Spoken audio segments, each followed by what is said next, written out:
ہمارے ہاں نا لوگوں نے اپنی اپنی مرضی کے حساب کے کام سمجھ لیے. بہت سارے کام ہیں دنیا میں کرنے والے. ایک بڑا بنیادی کام دعوت خیر دینا بھی ہے. آپ نے کبھی دیکھا ہے کسی بلڈنگ میں، کسی گھر میں، کسی چوک میں آگ لگ جائے تو ارد گرد کے سارے پڑوسی دوڑ آتے ہیں، پائپ لے کر، پانی لے کر، کچھ لے کر. ان سے اگر آپ سوال کریں نا کہ میاں وہ آگ تو فلاں کے گھر میں لگی ہے، فلاں کی دکان پہ لگی ہے، فلاں کے کھیت میں لگی ہے، فلاں آدمی کی بلڈنگ اور مارکیٹ میں لگی ہے، تو آپ سارے کیوں پانی پہ دوڑ رہے ہیں اور سارے کیوں جدوجہد کر رہے ہیں؟ تو زبان حال سے ہر آدمی آپ کو جواب دے گا کہ جب آگ لگتی ہے نا تو وہ یہ تھوڑا دیکھتی ہے کہ گھر کس کا ہے. جب آگ لگتی ہے تو وہ یہ تھوڑا دیکھتی ہے دکان کس کی ہے. جب آگ پھیلتی ہے، اپنی لپیٹ میں لیتی ہے، تو یہ تھوڑا دیکھتی ہے کہ مارکیٹ کا مالک کون ہے. آگ آگ ہوتی ہے، آگ اندھی ہوتی ہے.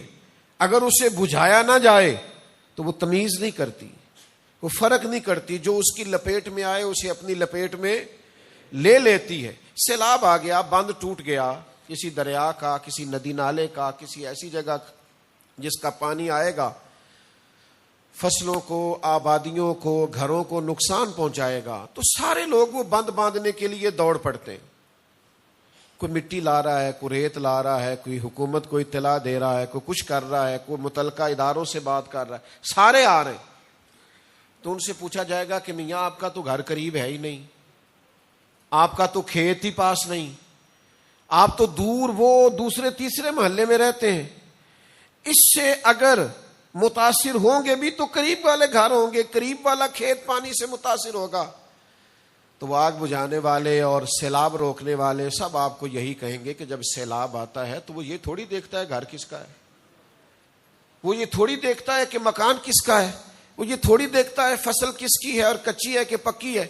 جب وہ آ جاتا ہے پھر وہ سب کچھ بہا کے لے جاتا ہے. بس آپ بات سمجھ گئے. میں مثال دیکھ کے تھوڑا سا آپ کو اپنی بات سمجھانے کی طرف لے آیا. میرے بھائیوں یاد رکھنا، سب مل کے آگ بجھاتے، سارے مل کے سیلاب کیوں؟ وہ اس لیے کہ سب کو پتا ہوتا ہے اگر یہ روکا نہ گیا تو میرا گھر بھی اس کی لپیٹ میں آ سکتا ہے، میرا کھیت بھی آ سکتا ہے، میری دیوار بھی گر سکتی ہے. یہ دنیا میں جتنا برائیوں کا سیلاب آیا ہے، بے حیائی کا سیلاب آیا ہے، مجھ سے ناراض نہ ہونا، میں بہت ساری شادیوں پہ جایا کرتا تھا. کم از کم مسلمانوں کے اندر اتنی تمیز باقی تھی کہ ایک طرف مرد بیٹھیں گے، ایک طرف عورتیں بیٹھیں گی اور بیچ میں پردہ لگایا جائے گا. یہ میں چند سالوں سے دیکھ رہا ہوں وہ پردہ بھی ہٹ گیا ہے، وہ صورتحال بھی بدل گئی ہے. ہم نے خود آگ لگائی ہے چمن میں اپنے، بے سبب گردش ایام کو الزام نہ دو. ہم نے خود نور کا ظلمت سے کیا ہے سودا، کر کے توہین سحر شام کو الزام نہ دو. اکبر الہ آبادی کہتے ہیں بے پردہ نظر آئیں کل مجھے چند بیبیاں، اکبر زمین میں غیرت قومی سے گڑ گیا. پوچھا جو آگے بڑھ کے ان سے کہ تمہارا پردہ کدھر گیا؟ کہنے لگی وہ عقلوں پہ مردوں کی پڑ گیا، وہ مردوں کی عقلوں پہ پڑ گیا. آہستہ آہستہ سب پیسے آئے نہیں، جدت آئی نہیں، مال آیا نہیں، عہدہ ملا نہیں، اور لوگ جدید ہوئے نہیں، تمیز ہی ختم ہو گئی ہے. خیال ہی نہیں رہا پردہ کس چیز کا نام ہے. وہ کسی فقیر نے کہا تھا میرا تو پوتا بازار سے ایک ٹافی لینے گیا تھا، چاکلیٹ لے کے آیا تھا، تو وہ چاکلیٹ جب تک با پردہ تھی مکھیوں سے بچی ہوئی تھی، اور جیسے ہی اس نے اس کے اوپر سے ریپر اتارا ہے تو مکھیوں نے حملہ کیا ہے، گندگی آ گئی. آپ کو پتا ہے جب تک حیا کی چادر لوگ اوڑے رکھتے ہیں وہ گندگی سے بچے رہتے، لیکن جیسے ہی وہ چادر ہٹ جاتی ہے، میں اس لیے تنقید نہیں کر سکتا کہ جتنی بھی بیاہوں میں شادیوں میں لوگ موجود ہوتے ہیں وہ غیر تو نہیں ہے، وہ ہمارے اپنے ہی ہیں، لیکن ہم سب تمیز بھول جائیں گے.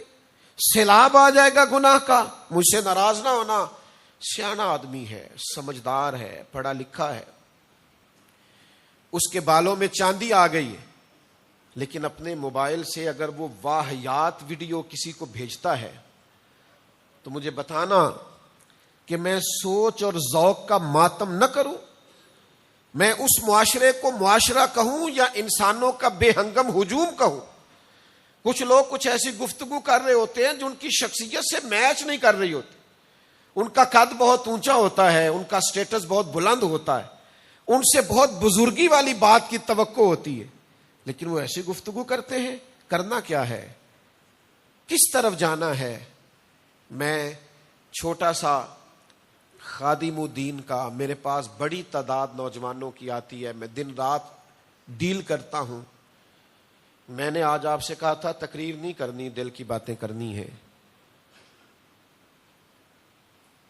میں آپ کو اللہ کو حاضر ناظر جان کے کہتا ہوں، میرا جوان برا نہیں ہے، داڑھی نہ بھی رکھی ہو نا، نماز پابندی سے خدا نہ خواستہ نہ بھی پڑھتا ہو، اور اس کا دینی حلیہ نہ بھی ہو، تو پھر بھی میں نے دیکھا ہے مدینے والے کا نام آئے تو اس کی آنکھوں میں چمک پیدا ہو جاتی، اس کی روح روشن ہو جاتی۔ یہ میری ملت کا جوان برا تھوڑی تھا، لیکن جب چاروں جانب سوسائٹی میں ماحول ہی ایسا بنا دیا جائے، جب جدت کے نام پر اور دور کے تقاضوں کے نام پر بچوں کے ہاتھوں میں آگ کے انگارے دے کر انہیں کہا جائے کہ بیٹا نہ آپ نے اس کی تپش کے قریب جانا ہے اور نہ آپ نے جلنا ہے، پھر مجھے بتائیں قوم کیسے بچے گی؟ تو ہم نے کرنا کیا ہے؟ ہم نے کرنا یہ ہے کہ کسی ایک مبلغ کے ذمے نہیں لگانا، کسی ایک عالم کے ذمے، کسی ایک خطیب واعظ کے ذمے نہیں لگانا۔ جس طرح سارے مل کے آگ نہیں بجھاتے، ہم نے بھی سب نے مل کے دین کی تبلیغ کرنی ہے۔ جس طرح سارے مل کے سیلاب نہیں روکتے، بالکل اسی طرح سب نے مل کے، ہو سکتا ہے کسی سے ایک آدمی مشورہ کرتا ہو تو کسی سے 100 آدمی مشورہ کرتے ہو، تو کچھ نہ کچھ لوگوں میں تو ہم اثر رکھتے ہیں نا۔ اپنے حلقہ اثر میں ہر ایک نگہبان ہے، ہر ایک سے رعایا کے بارے میں پوچھا جائے گا، ہر ایک سے سوال ہوگا، تو تھوڑا تھوڑا کر کے جد و جہد کرنی شروع کریں۔ یہ کسی ایک آدمی کے بس کی بات نہیں رہی۔